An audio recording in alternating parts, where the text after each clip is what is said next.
You're back. Good. More lessons in basic reality? My favorite part of the day. What is all of this? The scent, the sound, the air. What world?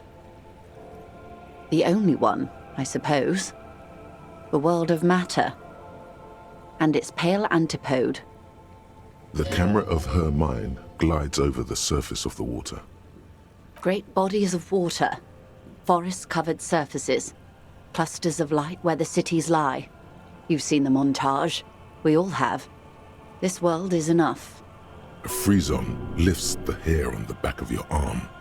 Wind sweeps the surface of the bay. The world is a suzerainty of Revachol. There is a term of endearment they coined for it in the DeLorean century, when humanity was high on this world, discovering more and more of it, these archipelagos included. Elysium.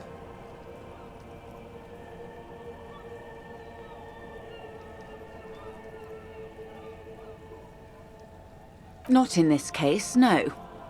That sounds more like something the Mesk petrofascists might say. It isn't enough to call us animals. Even animals aren't animals. They're like you and I suppose. Living organisms don't identify with abstractions. Elysium is for particular beings.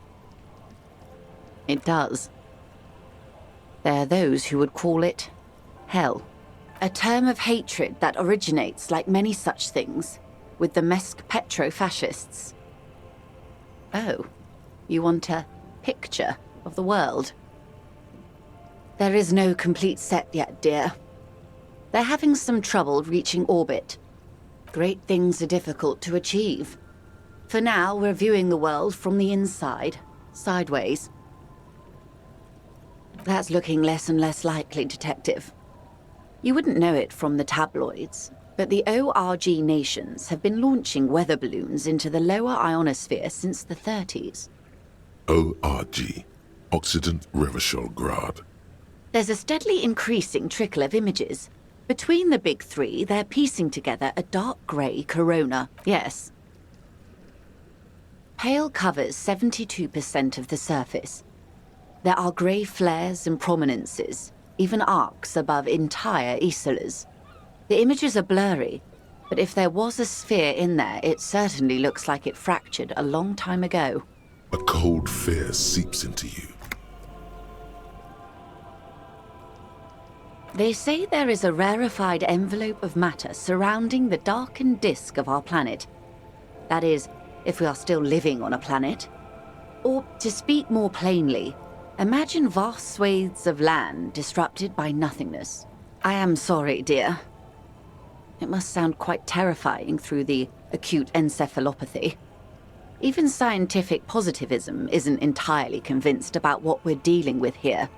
But this is one of the greatest questions of our time. Maybe when they get the complete set together, it will jolt us out of our rut, bring us together, however naive it may sound. I don't know about things of that scale. My expertise lies in nations and trade routes, one or several layers below everything. But yes, we'll be fine. Don't worry. She does not seem convinced that you'll be fine. If anything, she's realizing how deep your condition runs. You may have misimagined it. I don't have the power to convey to you the effect and geometry of the images that depict our world from below low orbit. It's like the crowning of the world. It's insane. Very disco. You'd love it. See? Everyone finds something worth holding on to in this world, however wasted its opportunities. The cold seeps into you. The air is heavy with 80% humidity. Suddenly, you're conscious of yourself standing there, on whatever this all is. Your arms hang down by your sides. The lieutenant observes you both, silently. He adjusts his glasses. 6 kilometers southwest, in the Valley of Dogs, Junior Officer Chad Tilbrook takes aim at a rabid black dog licking its wounds in the grass. To his left, his partner, Emil Mullins, whispers, "You heard what happened to Tequila Sunset in Martinez?" "Yes, he lost his mind," Tilbrook answers, fingers on the trigger. "Don't worry, Emil." He pulls it out slowly. Slowly now. He'll find it again. We always do. You? You're an officer of the RCM. Preciso mundo. Nothing more nor less than the de facto law enforcement body of post-revolutionary Revachol, Detective. Yes, we are the Revachol Citizens Militia. We are.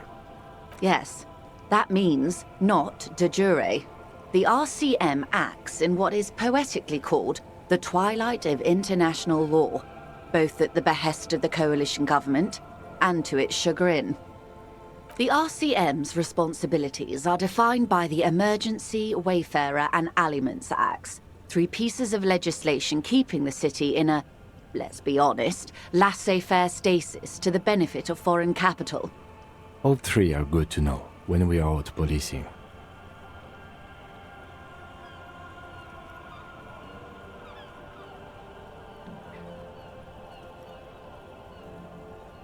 There's nothing basic about your role, Detective. It's true that the RCM keeps everything the way our seemingly permanent, provisional rulers like it. Yet, on the other hand, I know these people. I deal with them daily. Let me tell you, dear, they are not fans of you. The post-revolutionary decade was a disaster for the coalition government. Revachol in the 20s was hell, especially on the west side of the river. Gang warfare, a botched privatization scheme, a nuclear pile meltdown.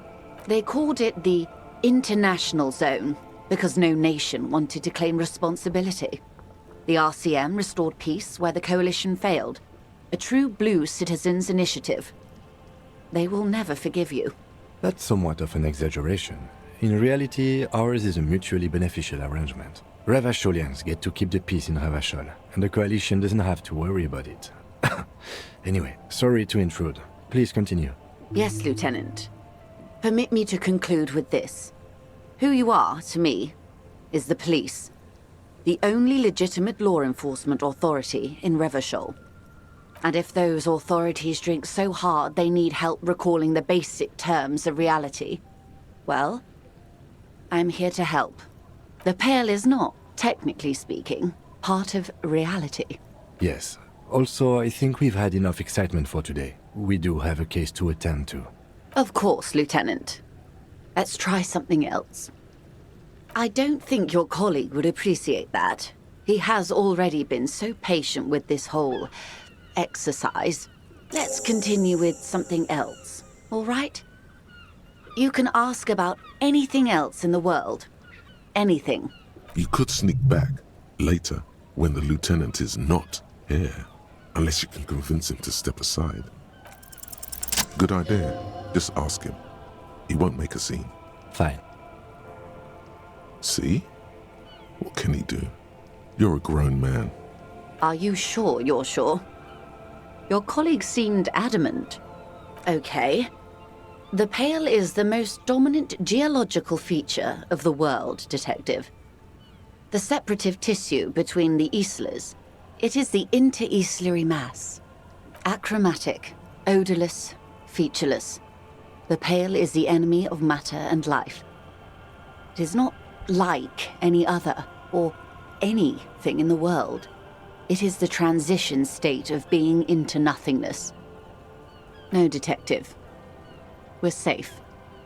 It begins there, 6,000 kilometers to the north, and even more to the south, east, and west. You are in the middle of the Isla. As your gaze instinctively turns north, a small black pit opens up in your stomach. Yes. That, an uproar of matter, darling. Rising into the Pale. Rolling. Evaporating even. A great vision. The area of transition between the world and the Pale is called Porch Collapse. Imagine a grey coronal mist, cold vapor, marked by spores of an opportunistic microorganism. A mold that's adapted to grow at the edge of the unrest. It's the most disco thing you will ever see. You hear your pulse rise. The air feels caustic and cold suddenly. It's difficult to describe, or even measure. Something whose fundamental property is the suspension of properties. Physical, epistemological, linguistic. The further into Pale you travel, the steeper the degree of suspension, right down to the mathematical. Numbers stop working. No one has yet passed the number barrier. It may be impossible. Oh, it is so difficult for us. A squall of birds. Hardware operating in the harbor. Firm. Self-evident. It is possible to force dimensions on the Pale. In modern times, we can even compress its latitude, bouncing radio waves from one end to the other, shortening the path. But it is still hard for humans to navigate the Pale without getting lost, or having our minds damaged extensively. Some say the damage stems from extreme sensory deprivation. Others argue that Pale somehow consists of past information that's degrading, that it's rarefied past, not rarefied matter. They call it the blend over of the self. The Pale does not only suspend the laws of physics, but also the laws of psychology, maybe history even. The human mind becomes over-radiated by past. It feels terrible. Absolutely terrible. International standards strictly limit civilian travelers to 6 days of Pale exposure per year. It's more for her. Way more. No, Lieutenant Dubois. I'm entreprenetic business class. I'm cleared and trained for 22 days of Pale transit annually. Perhaps that explains her strange pining after the revolution. Some degraded early memories. Someone else you've met may have been exposed as well. The strange grey-haired woman in her lorry. Yes, carried in the hulls of airships. It's a horrific job. Automation will abolish it soon. That poor woman must have stories to tell, like you wouldn't imagine. Up to my gills, officer. An acidic smile on her lips. It's getting worse every year. Entreprenetics is the scientific study of the Pale, or a recent iteration of it by way of grad. The study of the Pale reaches back 6,000 years. The Pericarnassians called it the Western Plain. There are signs of pre-modern crossings. Successful navigation of the Pale relies not just on technical know-how, but intensive psychological preparation. Some of these tactics have been known for thousands of years. Nothing. We remain powerless before the Pale. The only real advance in Pale transit is the speed with which an aerostatic craft can pierce it. Less exposure leads to less effects. Hybrid airships, Detective. Conventional rotors or jet engines no longer add velocity after the point of reference for motion is suspended, once you've crossed from near Pale to far Pale. In essence, we throw them in and they come out the other end. If we throw them precisely, then they don't. Gone, like a skipping stone beneath the surface. The Pale outweighs reality 2 to 1. There is more Pale than there is matter, and the ratio is slipping. What do you think, Detective? Precisely. One of the few measurable effects of the Pale is that it is expanding at an unknown rate. An intuitive conclusion of that development is that one day the Pale will cover everything. But this sort of talk is mostly left to extremists. Most people, and indeed most private and government sector organizations, entire civilizations and religions even, find handy ways to ignore or downplay that knowledge. I suggest you do the same. Off we go. You see the hanged man's mouth open. One and all. They say Pale is death, but for the universe. Why should we just leave, and the world get left behind? Yes, sweet reality. But before we do, tell me, Detective, is this the first time you're hearing this? Do you really not remember anything?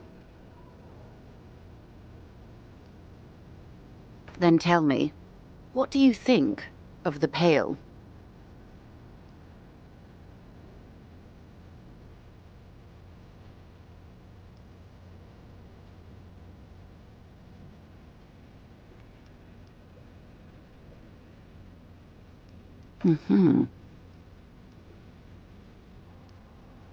Your ailing constitution, sweaty forehead, the beads there, and your heavy breathing.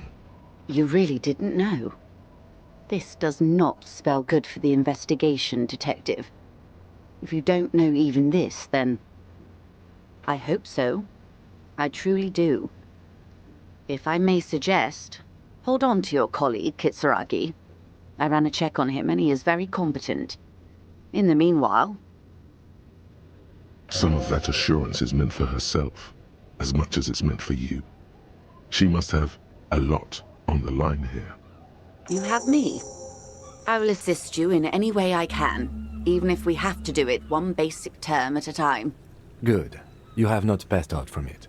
Perhaps I worried for nothing. Are we still on the reality lowdown, or should we do actual police work now?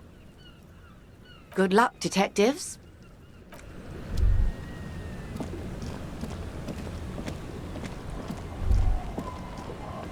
Hi, the sea's gonna calm down soon. I can feel it. The wind is turning southeast. What's on your mind, officer? Oh? Who? Well, how can I assist you then, officer? Where are you? This says by signing, I agree to living with construction noise. What exactly is the Union building? What a nice idea. Wouldn't have thought that Everard and the Union have nice plans for anything. I thought they only cared about themselves. Well, I guess Union members have children too. He has a pen and everything. Here you go. You're welcome. Oh, that's good to know, I guess. Why is it in the sea? This calls for a funeral, if you ask me. Aye. Feels deserved, don't you think? Falling in the line of duty like that and all. Why odd? Our things are a part of our life world. They're made with our human sweat and they share human history. We should care about them as we care about humans. To some extent, at least. Life world? Someone's been reading up on last century Gottwaldian philosophers. Play it cool now. Oh yeah? You won't even be able to get it out of the water before early June. And where are you going to bury it? Who to invite? What music to play at the wake? Take it from someone who's been through a few funerals. It's easiest to just leave them there and let nature take care of it. That's all we have time for right now anyway. Come back here in June and see how you feel about it then. It's not like it's going anywhere. Absolutely. Things like what, for example?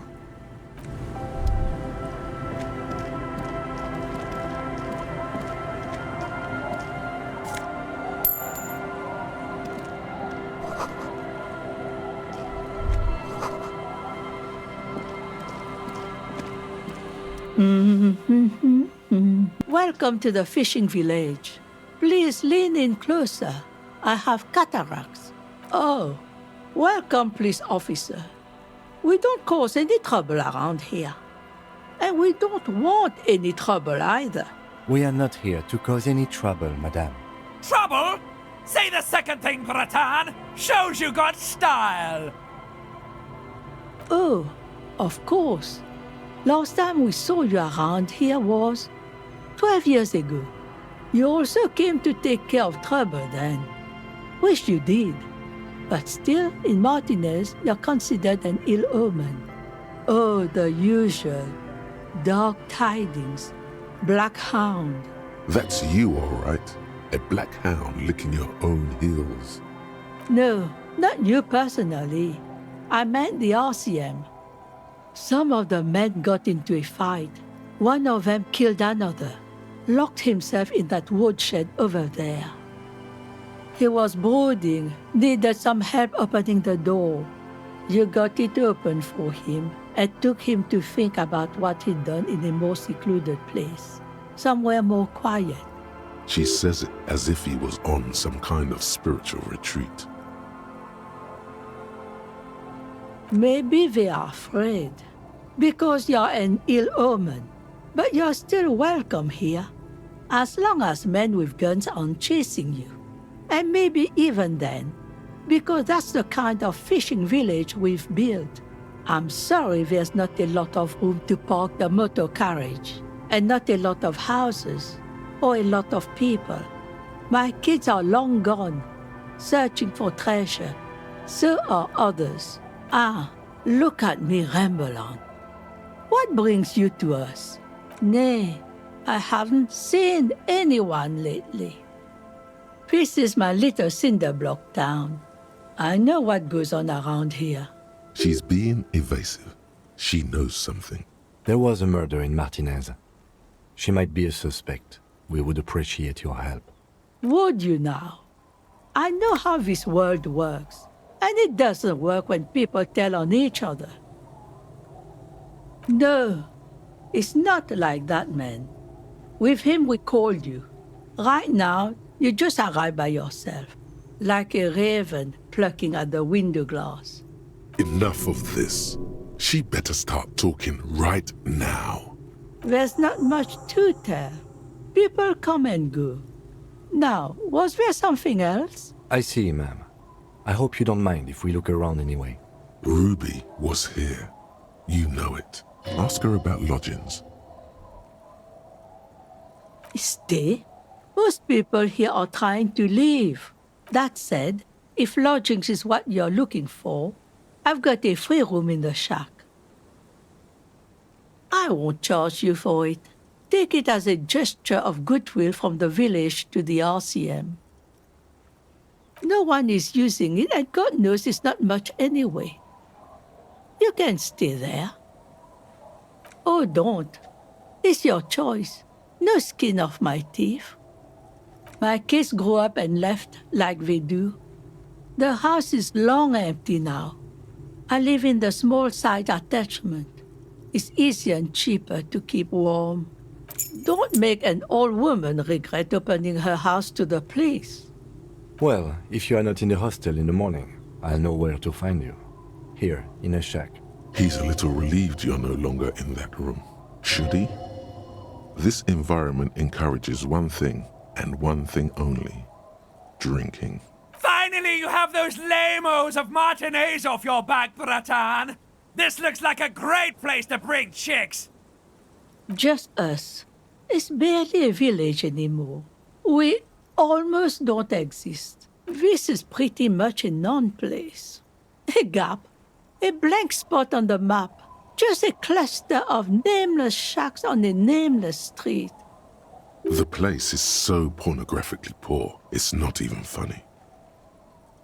Well, there's Lillian and her kids. A few new folks live in the house to the east. But they're away right now. And then there's the drunks. Not a pretty sight, but there's little we can do about it. Home is home, even for them. Lillian is tough. Tougher than the men here, at least. If it wasn't for her and the kids, this place wouldn't have a spark of life left. Sooner or later, you'll see for yourself. Don't have to look long to find these guys. Here, for you, no officer. The only money we have here is some coins the drunks tried hiding from their women and then forgot about. She nods, rinsing another piece of cloth.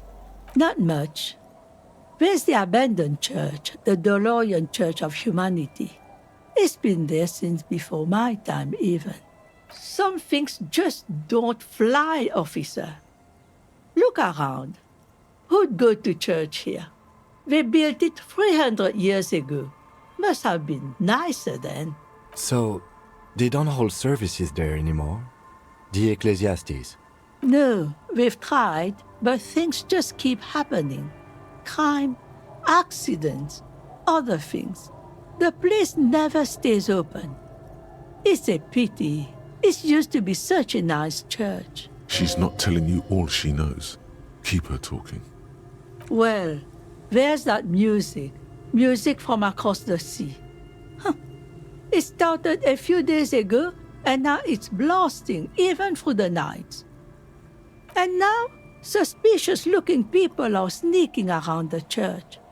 I don't like that. Interesting. You could look into this ruckus if you have the time. Before you get to the church, there's some ruins, an apartment complex, or some kind of electrical plant. Run-down bunch of houses, empty. Of note, the old fish market up on the boardwalk, but it's closed. As I said, it's a peninsula. There's no one there, just ghosts and vagrants, and teenagers making out. Me? No one. Just an old washerwoman. Mother called me Isabel, if that's what you're asking. And my married name is Sadie. Now it's your turn, Mr. Quite a handle you got there. So many titles. One of them, double. Eh? What's this about? Come now, I can't read all this scribble. Tell me what it says. Huh, I might be half blind, but it looks like part of the village is gonna be a street. The best part, the part we need to get out of our houses. I see Lillian's name is already here. The girl is too trusting. Either way, I won't sign union papers. I've seen it all before. You think they've got our interests at heart? Rich men are always selling poor men promises they never plan to keep.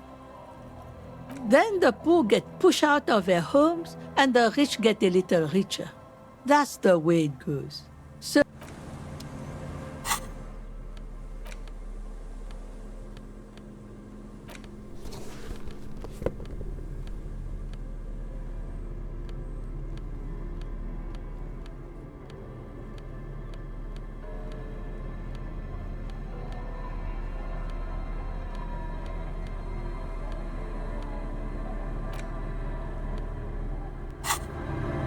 our tenant, the policeman. Logic and reason won't work on this old bat.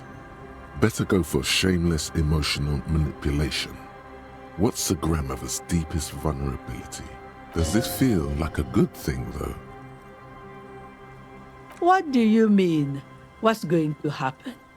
We are gonna grow up, of course. I raised my own kids in this village and they are doing fine for themselves. No, they moved to Faubourg for work. Well, I imagine they'll grow up and leave too. You've got her. Now just reel her in. Then, You have her. Now twist the knife. Wait. Let her come to it herself. I don't believe the Fat Man's Youth Center is going to change anything. But what other choice do we have? It's not like the coalition government is coming to save us. I won't be around much longer anyway. Not with the dampness in my bones. If they want to take a chance, who am I to stop them? Did you say something? Reluctantly, she takes the pen from your hand, scribbles her name on the line, and hands everything back to you. See that you didn't just get us all screwed. I might be half blind, but I have a good memory for treachery. Let's go mail it. He's not dissatisfied with you, but with himself. The door has seen better days. I'll wait outside to give you some time and privacy to check out your new living arrangement and look for any signs of Ruby. But just so you know, after we are done with the day, I'll still be staying in the Whirling in Rags for the night. We'll meet in front of the shack in the morning. The key turns with a satisfying click. You can enter the shack now.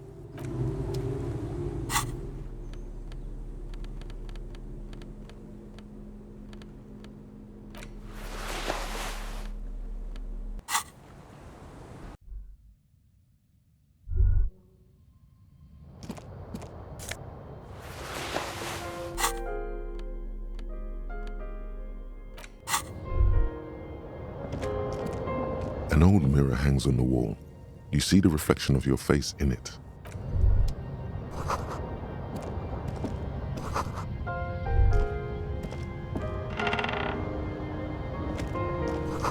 A brisk coastal wind still howls against the window of the shack.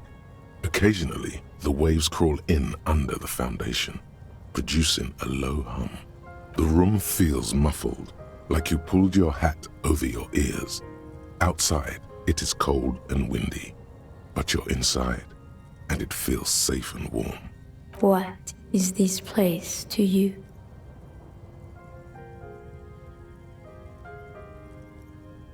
Waves crash onto the beach, drowning the reeds. Far to the south, a congregation gathers to a soup kitchen in a shelter for the homeless. An old woman gives out knitted scarves for free. Far to the southeast, two men and a woman dress themselves in ceramic armor. A shortwave radio hisses on the windowsill. One makes a salute, the other downs a drink. Weapons under the bed. A middle-aged man stands in a rundown shack on the edge of a fishing village. Nothing nods. No one salutes him. No sight of the fugitive. Outside, the howl of the wind has picked up. The waves crash against the stilts again. It's as if you think the thought, but in someone else's voice. Look under the floorboards. As you look at the floorboards in this corner of the shack, it's clear one of them isn't quite level. The edge of a floorboard next to it looks scratched. Hollow space underneath the floorboards is dark and damp. You can barely make out the mixture of sand and sawdust below. You stick your hand in and start combing through the sand. Dry, not like outside. Fine dust. And then something hard wrapped in paper. A small cylindrical object. You pull it out. A bullet. The floorboard doesn't care. But maybe the washerwoman does. You have enough to confront her with. On the table, you see a bowl of water, a rough soap, and next to it, a small hand mirror. A straight razor soaks inside the wash basin. The water reflects back a vague image of your face. Nose bulbous and red. Hair unkempt. Wrinkles lining the eyes and forehead. The stash is gigantic. You'll be looking like a pansy without the chops. A fucking pansy. An old mirror hangs on the wall. You see the reflection of your face in it.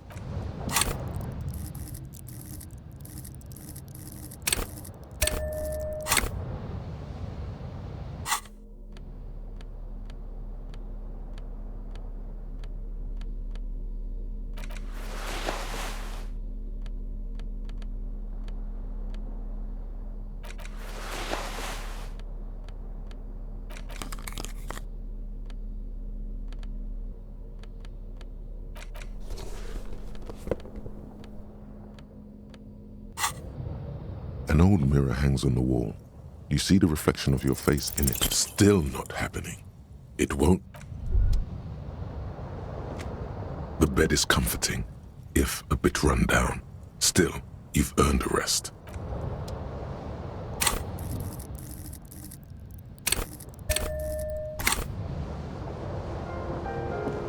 An old mirror hangs on the wall. You see the reflection. It's like something snaps in you. A nerve ending, a thought, a sadness. Your face in the mirror is suddenly clean of the layer that had distorted it for God knows how long. Just like that, it's over. The running gag that your life had become. A sad old man looks back at you.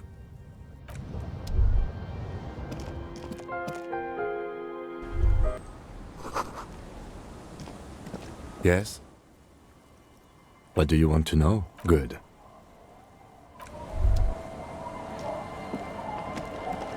Our tenant, the policeman.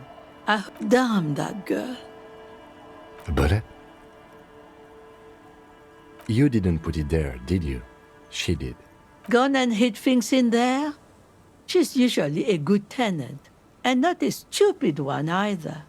Yes, I let my room to that Ruby girl. As I've done before when she's been in trouble or just looking for solitude. I've made it clear. We welcome all kinds of people here. She came last Friday, left on Monday in a hurry. What has she gotten herself into, that girl? That's for the police to find out. Right there. Please answer each question to the best of your ability. I'm sure we have a few. Yes, early with the dogs, around 8 o'clock, I think. I cleaned it, like I always do. No. She's good company. Knows how to talk to an old woman. At my age, you don't get a lot of quality conversation. So I really appreciate that about her.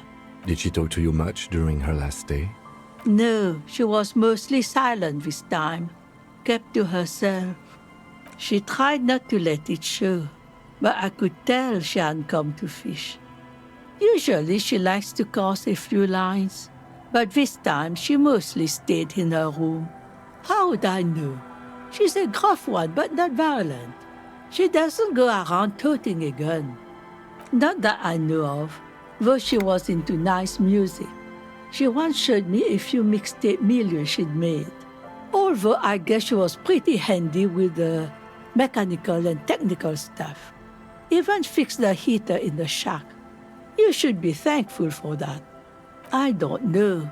Further up the coast, she tried to leave quietly, but the hinges on that door screeched like a cat in heat. Woke me up. I heard her rushing in those heavy boots, heading up north. You'll never find her, you know. She knows the coast like the back of her hand. You only just arrived. I wouldn't worry about that, ma'am. We are persistent. Are you sure you would rather stay here? Get a nice cozy fire going in the heater? Seems like a better idea to me. No, you can do it. You still have plenty of juice in you before you drop. Behind the cinder block houses, old pre-war ruins rise to the sky like dark palaces. The wind calls. One thing, officer. If you do find her, please go easy on her. She really means it. It's an honest plea. She's a good girl. Whatever she's gotten herself mixed up in.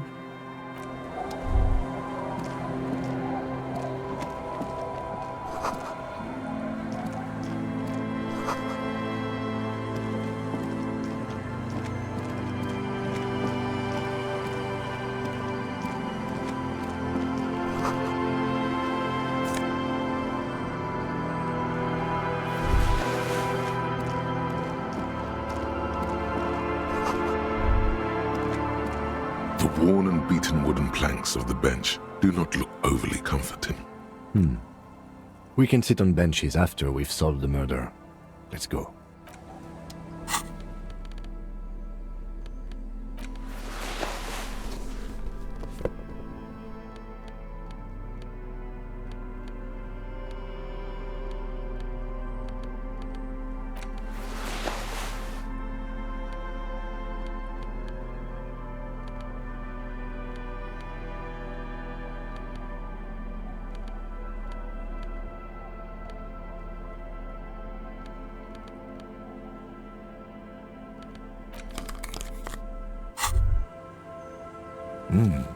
These are some wonderfully regular pants. Not too tight, not too loose, moderate in every sense. You'll blend right in at some pleasant dinner party. I know you do. These inter-Isolari pants are like wearing a perfect compromise in your nether regions. No one will call the moral intern on you like this, that's for sure. You're a little more moralist now, buddy. A little more normal, even if you didn't want to be.